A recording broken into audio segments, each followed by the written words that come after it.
Hello, Internet. This is Daniel with Driving and Dragons. I'm back with a Game Master short, this time for us to take a little bit of time to talk about rewards. See you on the other side. So we're going to talk a minute about rewards today. When I'm talking about rewards, I'm talking about your in-game, quote-unquote, quest rewards. And I'm going to talk about two quick things that are important for a Game Master to know. And luckily they're accomplished kind of by the same thing. One is how they can help prevent optimization and power gaming from getting out of hand. They can help keep your players kind of wrangled in terms of their character's power.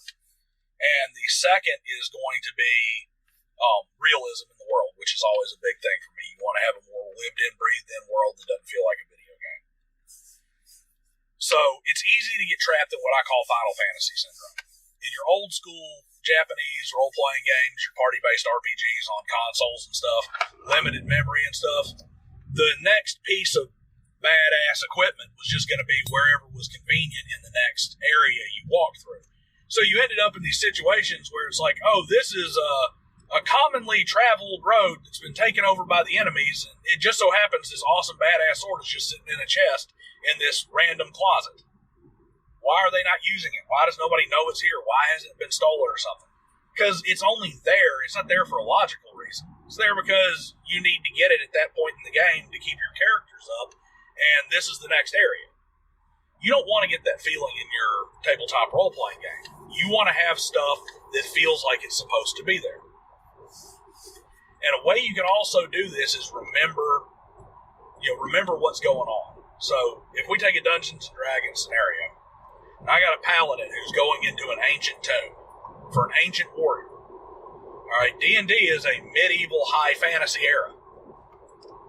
If I'm going into a 1,000 or 1,500-year-old tomb, the chances of me finding a great sword, or even really a long sword or a bastard sword, say like a Holy Avenger, very, very slim. Why? Because, yes, swords have been there throughout history. But great swords and long swords and bastard swords and stuff are more of a late medieval thing.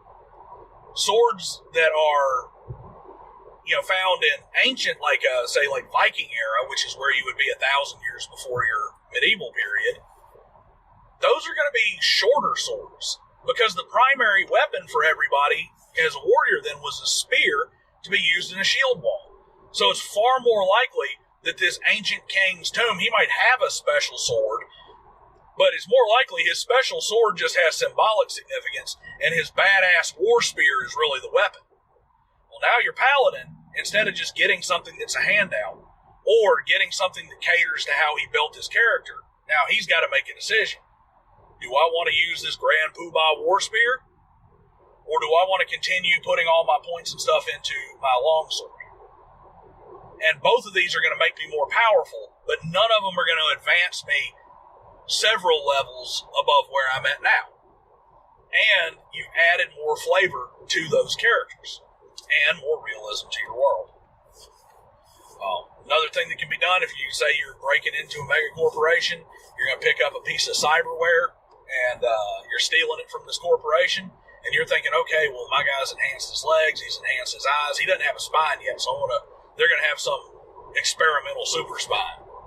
That's fine. There's nothing wrong with that. But maybe you should have experimental super eyes. Why? Because you don't want to just fill in their next equipment slot and make them that much more powerful. Make them have a choice. Especially if the whole time you've talked about how this company, their name is, Mega Optics. Why is Mega Optics making a spine instead of eyes?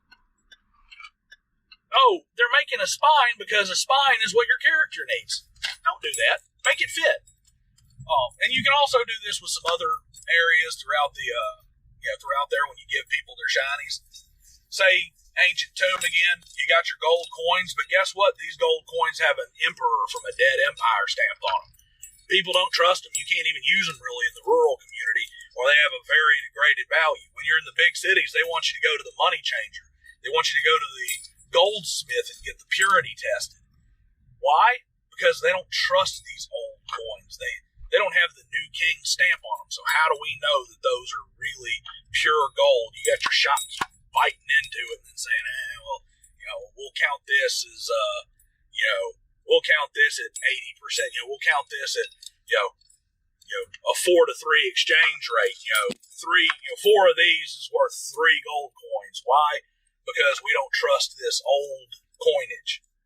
These things can add flavor to your world. They're a great thing to do. Just think about it.